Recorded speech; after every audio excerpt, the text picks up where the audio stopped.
जय जय राम। सादर नमन परम प्यारे राम, परम पूज्य गुरुजन, परम दिव्य आत्माएं और आप सबके मंगल आशीष लिए परमेश्वर अकारण कृपा करके अपने श्री चरणों में लेकर आए हैं। उनका बारंबार धन्यवाद, अनंत अनंत बार धन्यवाद, अनंत बार धन्यवाद।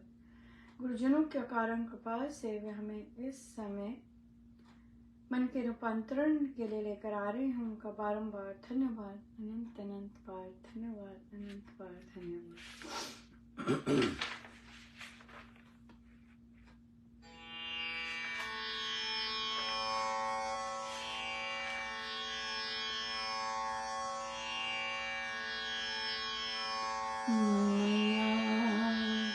बरस बरस रसवारी मैया, बरस बरस रसवारी रे।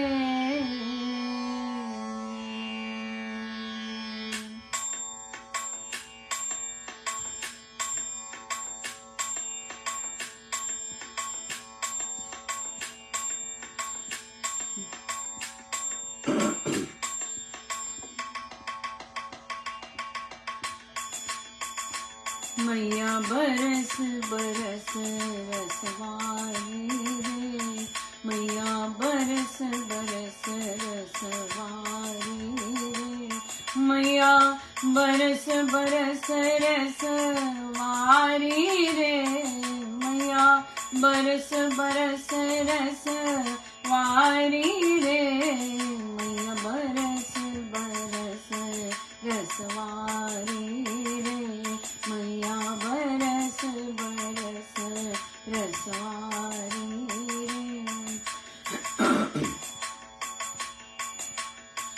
बूंद बूंद पर तेरी जाऊं, बूंद बूंद पर तेरी जाऊं, बार बार बलिहारी रे, बार बार बलिहारी रे, मैया बरस बरस रसवारी रे, मैया बरस बरस रसवारी रे, मैया बरस बरस रसवारी रे, मैया बरस बरस रसवारी रे, मैया बरस बरस रसवारी रे, मैया बरस बरस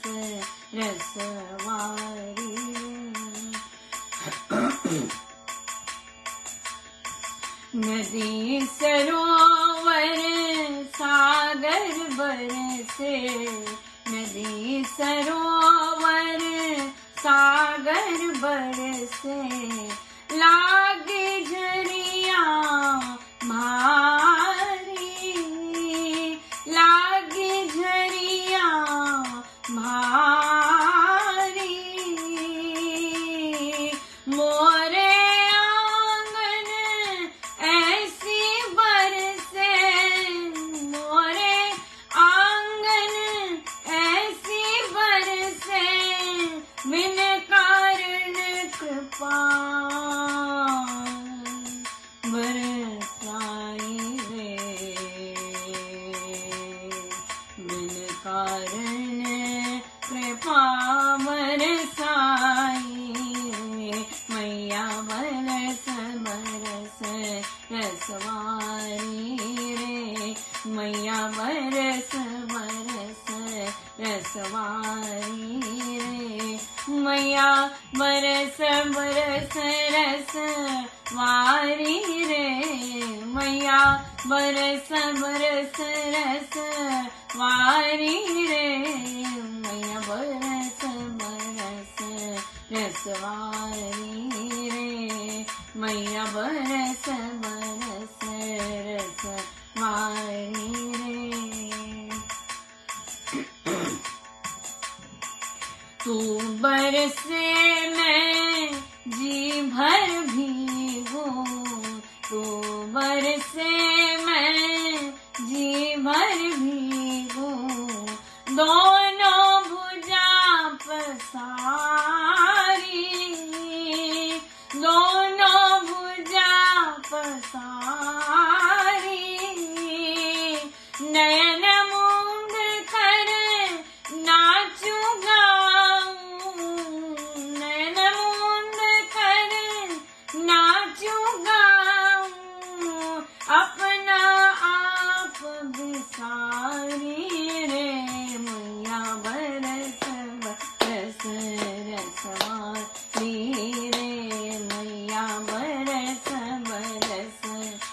रसवारी रे मैया बरस बरस रसवारी रे मैया बरस बरस रसवारी रे मैया बरस बरस रसवारी रे मैया बरस बरस रसवारी रे बूंद बूंद पर तेरी जाऊं बूंद बूंद पर तेरी जाऊं बार बार बनी हारी रे बार बार बनी हारी रे मैया बरस बरस रसवारी रे मैया बरस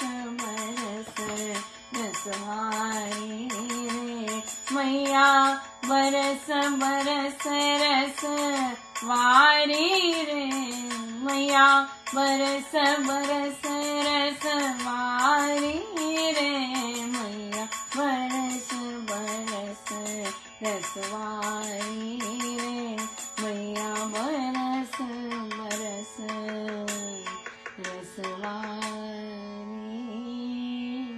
रे।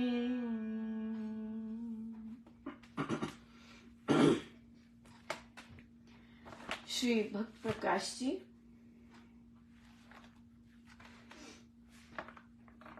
पेज 559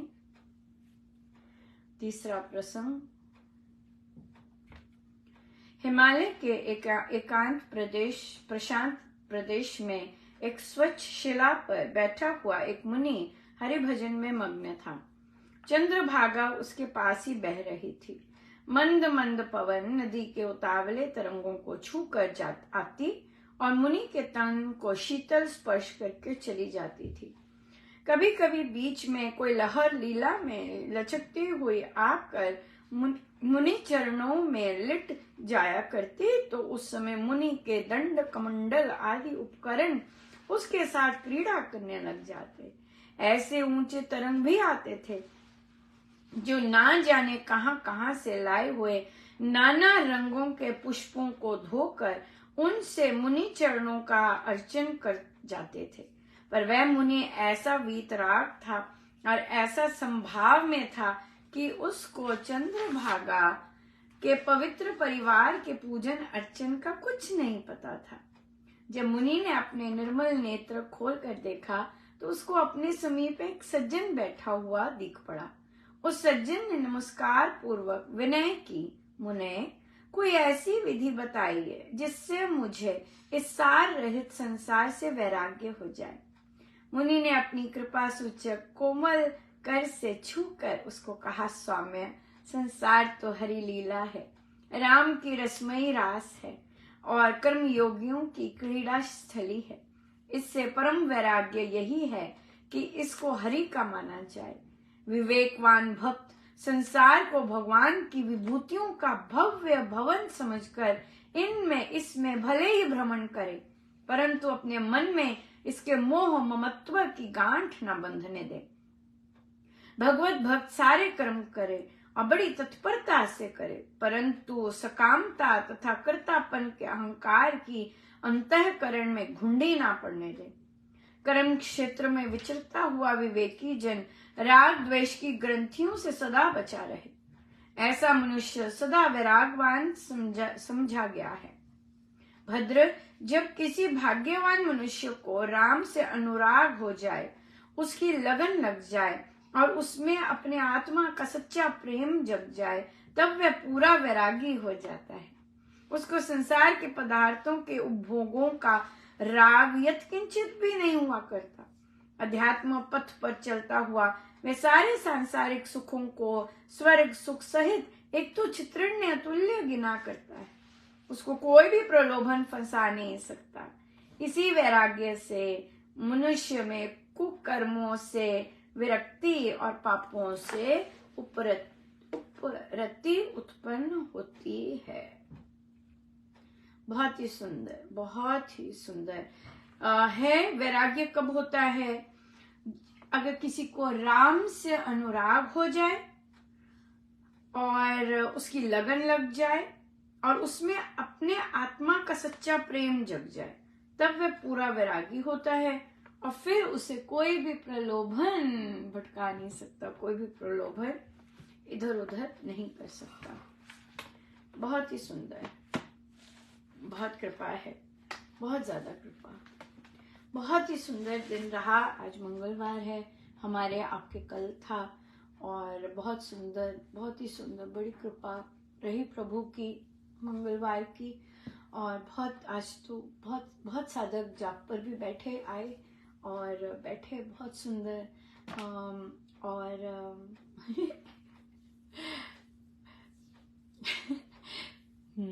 तो बहुत बहुत ये सुंदर रहा। और हमारे प्रश्न आया कि यंग बच्चों को होता है, सभी को होता है, बड़ों को भी होता है, कि हमें कैसे पता चले कि हमारी इनर ग्रोथ हो रही है, हमें कैसे पता चले कि हम चल रहे हैं, खड़े नहीं हैं, चल रहे हैं। सबसे पहले तो देखिए, कई चीजें बेसिक होती है, कई चीजें सब में नहीं होती, कईयों में होती है। सो इसलिए अपने आप को बेसिक चीजें जो ग्रोथ की चल रही होती है उस पे देख के धन्यवाद ही देना चाहिए कि हाँ, ये तो भाई बहुत सुंदर चल रहा है। सबसे पहले तो जो जाप है वो बहुत नियमित होता है। नियमित के साथ साथ अगर नियमित हो रहा है, आप नियमित करने लग गए, ग्रोथ है। अगर आप पहले नियमित नहीं करते थे और अब नियमित करते हैं तो ये ग्रोथ है उसी जाप में, क्योंकि जाप हमारा मेन है। और फिर उसी जाप में जब हमारे जो विचार हैं, पहले बहुत आते थे एक माला करके और अब बहुत कम हो गए हैं, सो ये बहुत सुंदर साइन है कि आपका जो जाप है बहुत सुंदर चल रहा है। उससे भी आगे बढ़ जाते हैं कि अगर थोड़े हो गए थे और फिर वही जाप अब आपको ध्यानस्थ कर देता है, आपको अलग से ध्यान की जरूरत नहीं पड़ती, आप माला करते करते ध्यानस्थ हो गए। ये बहुत सुंदर साइन है ग्रोथ का कि भाई हाँ, हमारी साधना सही रास्ते पे चल रही है और चलती जा रही है, चल रही है, इट्स ऑन, यानी कि स्टॉप लगा है या ऐसे।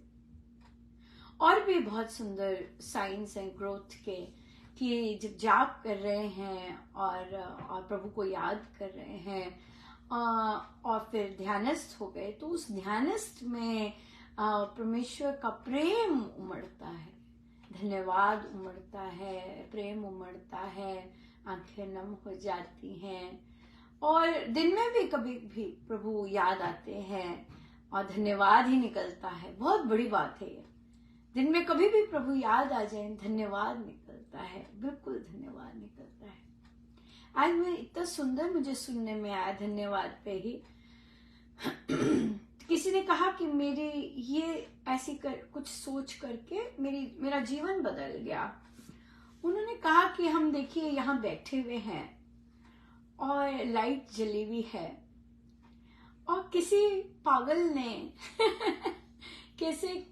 किसी जुनूनी इंसान ने इसका आविष्कार किया और करके चला गया, और हमने कभी उस जुनूनी इंसान का धन्यवाद नहीं किया। अरे भाई, तुम कैसे पागल थे, हाँ, तुम्हें संसार कैसे पागल कहता था, और आज तुम्हारे कारण हम रोशनी में बैठे हुए हैं।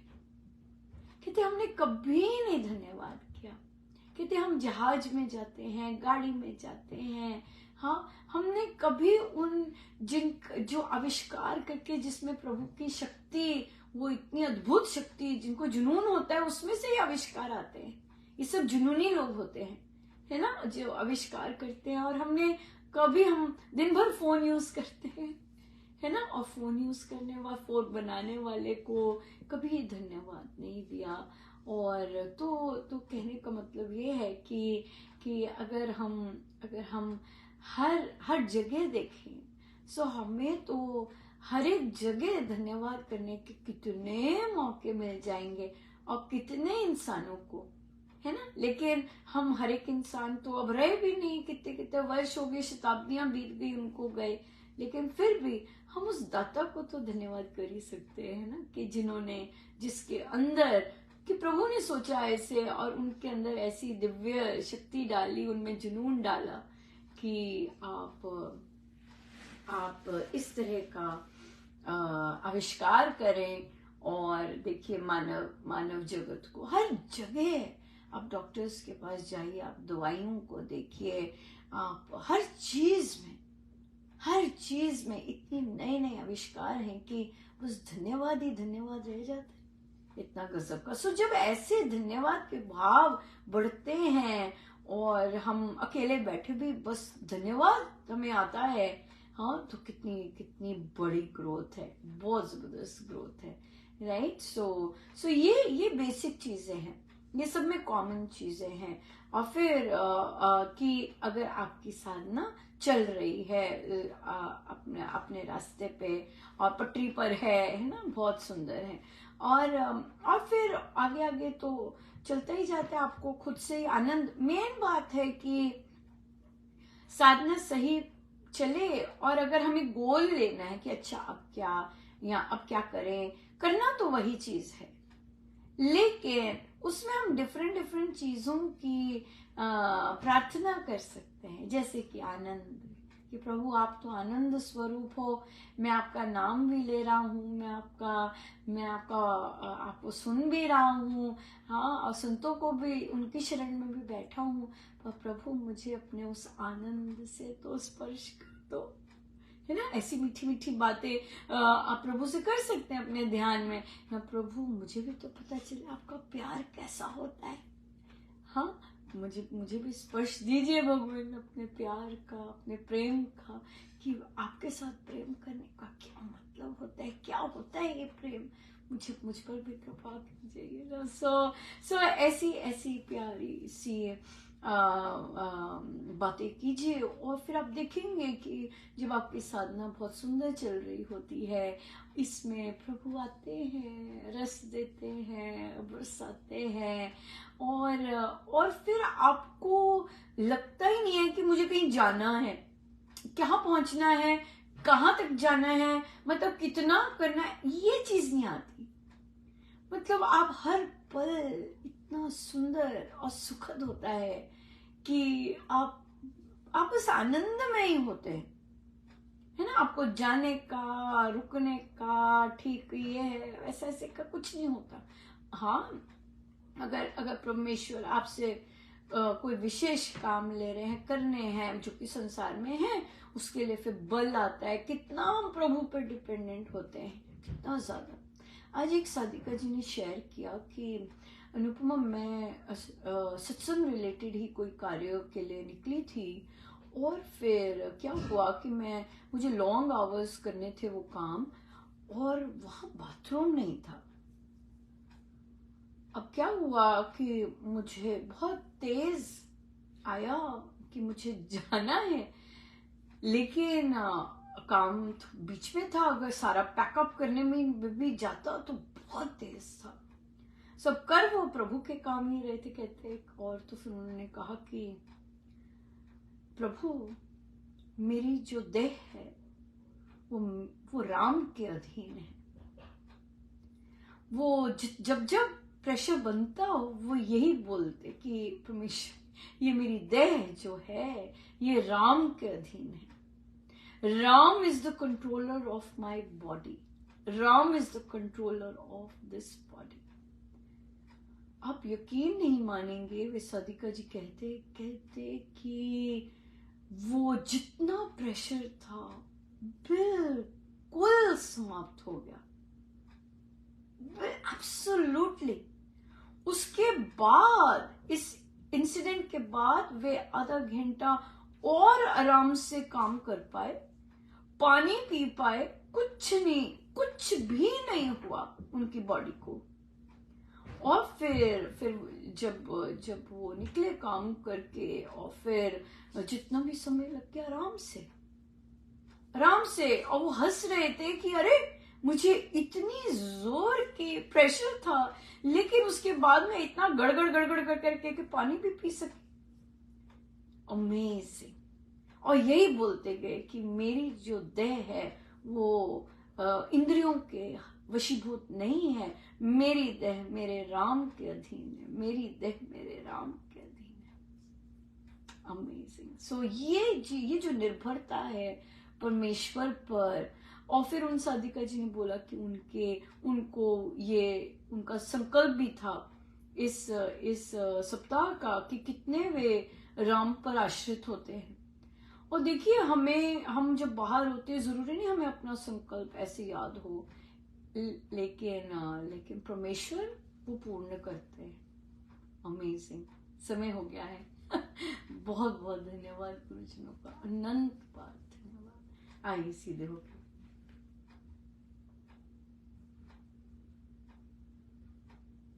सब गुरुजनों का उनके श्री श्री चरणों में जय जय जय जय।